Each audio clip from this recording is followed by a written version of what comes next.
I'm giving guidelines, right? You got to use your own judgment. If you meet your soulmate and you know this and you're sure about it, don't listen to John. Tell John to go, because you got it figured out. That you can make that decision. A man having more experience, it doesn't create as much of a comparison theft of joy situation. It can, but it doesn't necessarily. But if a woman has had more experience and she's hit some 800s, but those were people who are not a good person for her to be with, and then she meets her soulmate and it's more of a 10 or a 15, it can create an issue there where that could be a comparison situation that is not good. When somebody comes along and they're like, I want to be with you, I want to lead our relationship and take care of you and all these things, if they're the right person, you'll be like, okay, I will give up my independence of, the security that I gave myself for your security you're going to give me. Opportunity. Well, here's the thing. Okay. I can see, there's some things that I think make more sense than that and some that don't. And it's such a complicated topic, right? It is. But because the first thing I would say is comparison is the theft of joy. Having less things to compare to equals more joy.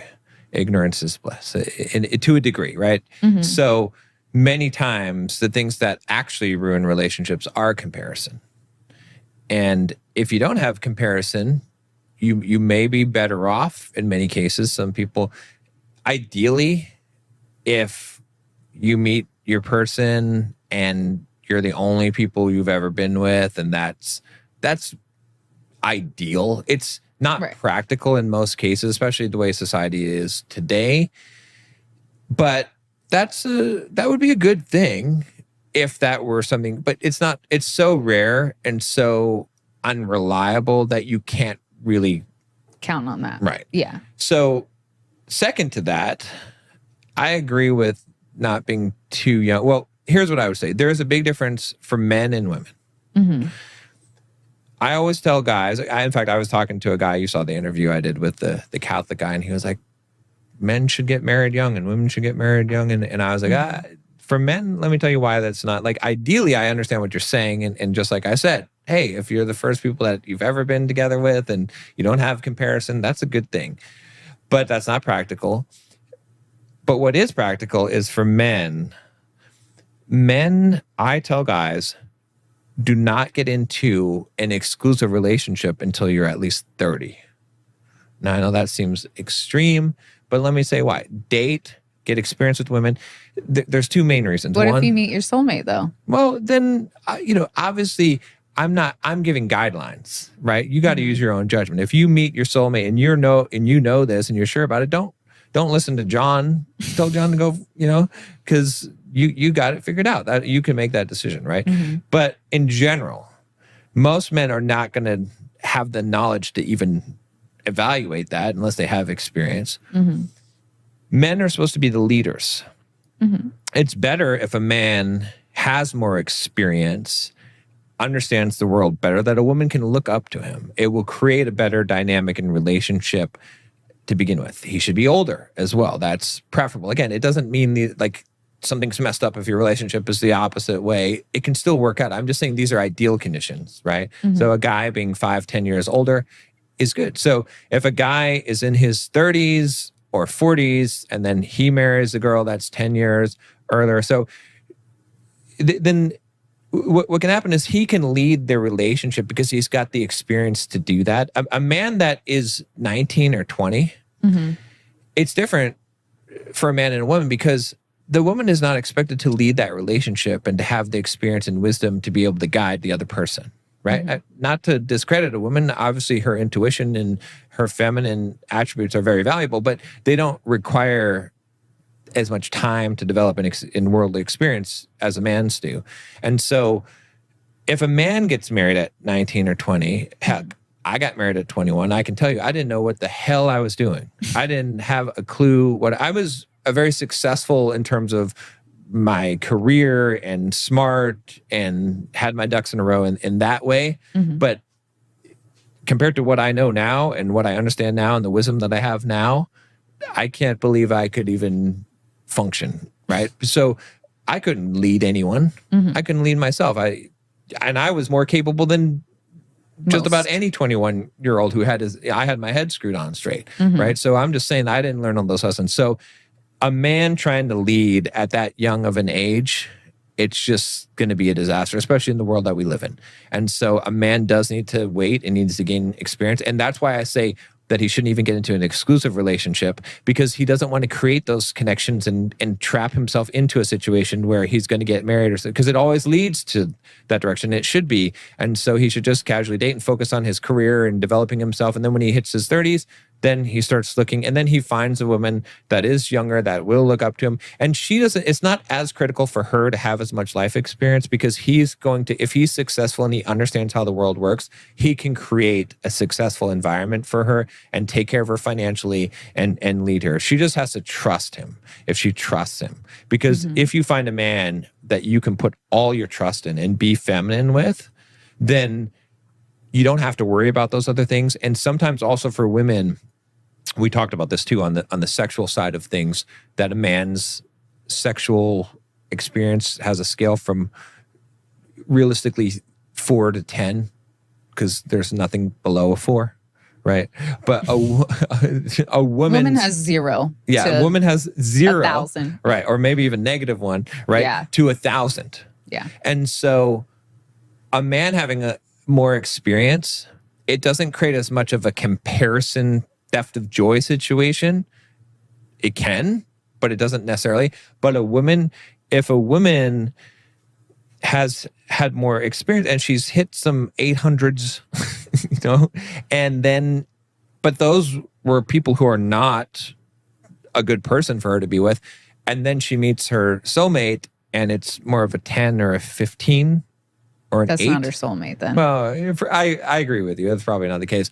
But it can create an issue there where that could be a comparison situation that is not good. So it's so complicated. Well, here's what I think about the woman's side. Okay. Because it's a little bit different than what you're saying. I understand what you're saying, and I agree. Yeah. Like, I don't think anybody, man or woman, needs to just go out and just hook up with people so that they know what their scale they're working with. Right.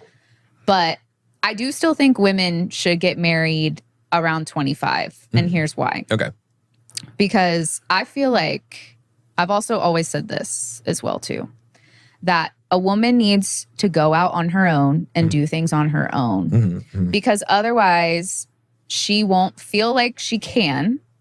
And she has to prove that to herself. She has to prove that she can do things on her own and that she's capable of being on her own. So she's not codependent, so that she doesn't get stuck in bad situations with bad men.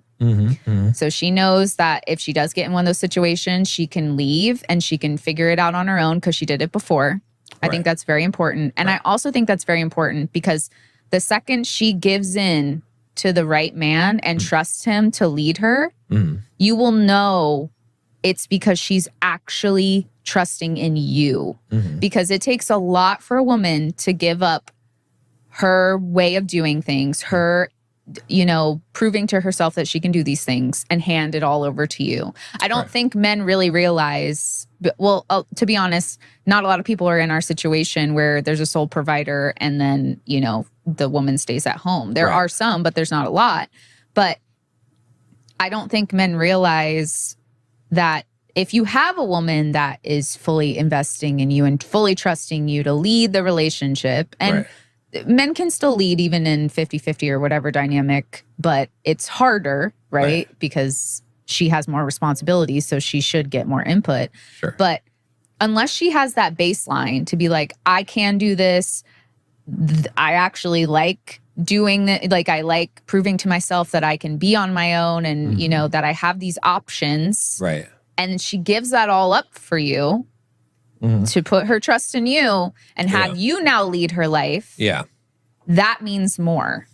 And she needs that. She needs that because otherwise she won't have anything. Yes, comparison is the theft of joy, but when you're single, man or woman, and someone comes along and they're even better than your single life where you can do whatever you want because you don't have anybody else to say anything to, you can come home and do whatever you want. But being with someone else and sharing your life with someone else is better than that, Mm-hmm. you know that that is the relationship you should be in. And that comparison is vital. And a lot of people don't have that. Right. Or something has messed that up, right? Or like they're either codependent and they're just hopping from one relationship to the next because they can't be alone. Mm-hmm. And so the relationship's also not healthy because they can't be alone. Mm-hmm. So they're going to do whatever they need to do in that situation to not be alone, right? Or, you know, they're so perpetually single, like they don't want to give up their single ways, right? That's also not the way to be. Right. And they don't fully invest because they're afraid. And that's a whole nother like area with that. But if the right person came along and they took the leap of faith, right? Because some people are single, and that's why too, like 25. It's like, I'm not saying you have to do that, but I'm saying that's enough time where you've gotten out of college or whatever you're doing, or you're in your career. And so you've gotten kind of established on your own, or you've gotten more into your career and you've gotten more confidence in yourself, that when somebody comes along and they're like, you know, I want to be with you, I want to lead our relationship and take care of you and all these things. If they're the right person, you'll be like, okay, I will give up my independence of, you know, the security that I gave myself for your security you're going to give me. And that's a big deal. Like, a lot of people don't realize that. And I do think women need that to compare against, right? Like, I think that it's not about even like the sex. I think it's about, you know, that doing it on your own and giving up that independence for something better. Enough.